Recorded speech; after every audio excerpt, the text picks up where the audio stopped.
Mega hero Sai Dharam Tej నటించిన winner ఈ నెలాఖరులో విడుదలకు సిద్ధమవుతున్న విషయం తెలిసిందే. గోపీచంద్ మలినేని దర్శకత్వంలో తెరకెక్కిన ఈ కమర్షియల్ ఎంటర్టైనర్ కు సంబంధించి తమన్ అందించిన ఆడియోలో ఒక్కో పాటను ఒక్కో స్టార్ చేత విడుదల చేయిస్తున్నారు. ఈ క్రమంలోనే విడుదలైన 2 పాటలు సూపర్ హిట్ కాగా తాజాగా సుయా సుయా అంటూ 3వ పాటను విడుదల చేసేందుకు టీం సిద్ధమవుతోంది. సంగీత దర్శకుడు అనిరుద్ధ్ విడుదల చేయనున్న ఈ పాటకు చాలా విశేషాలున్నాయట. మొదటిది, స్టార్ యాంకర్ అనసూయ ఈ పాటలో తన స్టెప్పులతో అదరగొట్టనుండడం అయితే, రెండోది మరో స్టార్ యాంకర్ సుమ ఈ పాటను పాడడం. అనసూయ విన్నర్లో స్పెషల్ సాంగ్ చేస్తున్నారని ఎప్పుడో ప్రకటించిన టీం ఆ పాటను సుమ పాడారన్న విషయాన్ని మాత్రం ఇప్పుడే ప్రకటించారు.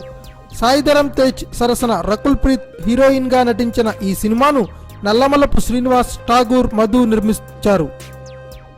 Thanks for watching. Please subscribe our channel.